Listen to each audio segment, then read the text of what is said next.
wants to be an artist in Rome and be the best painter in the world. That's what you want too, isn't it, Joe? To be a famous writer? Yes, but it sounds so crass when she says it. My girls have a way of getting into mischief. Well, so do I. This is Meg, Amy, Beth, and Joe.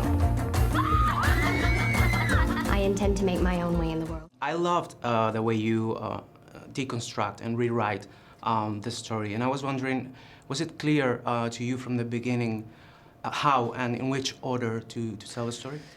Well, from the beginning, when I grew up with a novel, but I hadn't read it since I was like 14, and then when I read it when I was 30, I was struck by how modern and how urgent it was, and I instantly knew that I wanted to make a film, and I knew that I wanted to ground it when they were adults, and start when they were adults, and I knew really early that the first scene I wanted to have Joe March trying to sell a story, because I wanted it to be about authorship and ownership and how we tell our stories about who we are and how we make our art.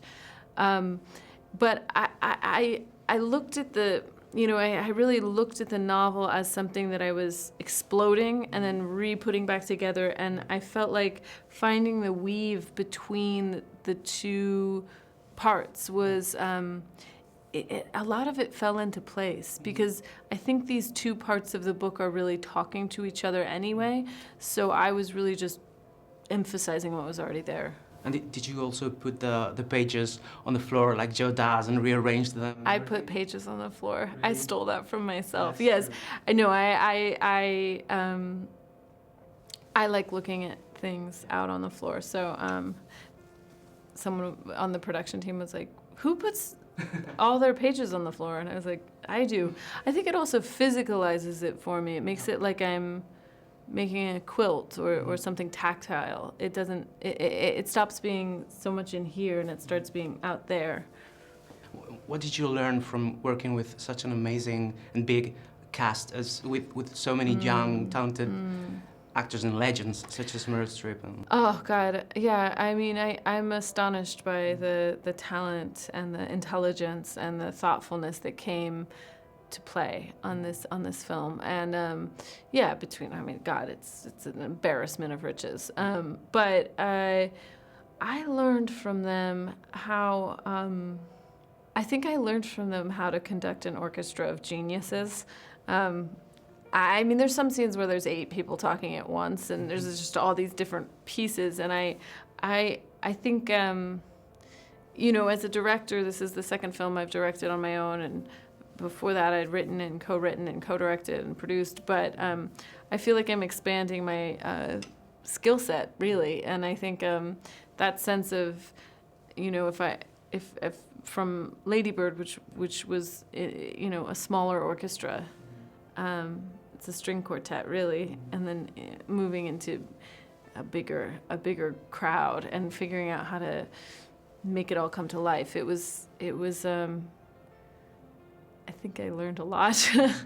Who was the most fun and the most challenging character to write for you? I mean, the most fun character to write was Aunt March, because I could just have her say lots of nasty things. That was always fun. And the most challenging character to write for me was Beth, because I didn't want her to be a saint slated for death. I didn't want her to be so just heaven-bound. I wanted her to be earth-bound, and I think the key to actually writing Beth was to allow her to be extremely weird. Because I think her strangeness and her weirdness cuts against her goodness in a good way.